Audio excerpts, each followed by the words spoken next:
চলো আজ তোমাদের সঙ্গে একটা ডালের রেসিপি শেয়ার করি। এই গন্ধরাজ মুগ ডাল কিন্তু দুর্দান্ত খেতে লাগে।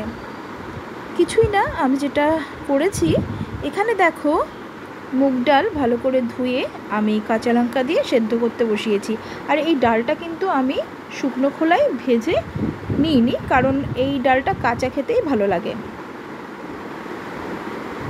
ডালটা ভালো করে সেদ্ধ হয়ে নিক। ডাল সেদ্ধ হয়ে এলে আমি গন্ধরাজ পাতা কয়েকটা এর মধ্যে দিয়ে দিলাম।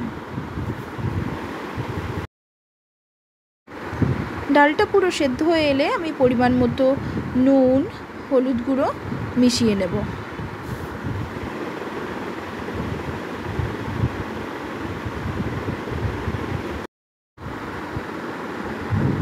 এবার ডালটা হয়ে এসছে, ডালের মধ্যে আমি ফোড়ন দেব কালো জিরে আর শুকনো লঙ্কা। ভালো করে ভেজে আমি ডালের মধ্যে এটা দিয়ে দেব।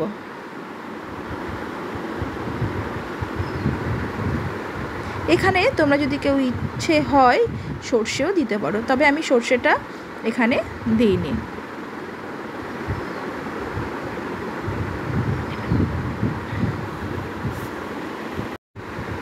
ডাল ফুটে উঠলে নামানোর কিছুক্ষণ আগে আমি গন্ধরাজ লেবুর কয়েকটা টুকরো এখানে দিয়ে দিলাম, সঙ্গে গন্ধরাজ লেবুর রস। এখানে বেশ অনেকটাই, এখানে দুটো গন্ধরাজ লেবুর রস আছে, আমি দিয়ে দিলাম। দিয়ে ভালো করে মিশিয়ে এখানে একটা ভাজা মশলা মেশাবো, সেটা হচ্ছে জিরে আর শুকনো লঙ্কা ভেজে, শুকনো খোলায় ভেজে গুঁড়ো করা। খুব সামান্যই আমি এর মধ্যে মিশিয়ে দেব। আর পরিমাণ মতো মিষ্টি দিয়ে আমি এটা গ্যাস বন্ধ করে দেবো। রেডি হয়ে গেল গন্ধরাজ মুগ। আর এই রেসিপিটা তোমাদের কেমন লাগলো অবশ্যই জানাবে। কেমন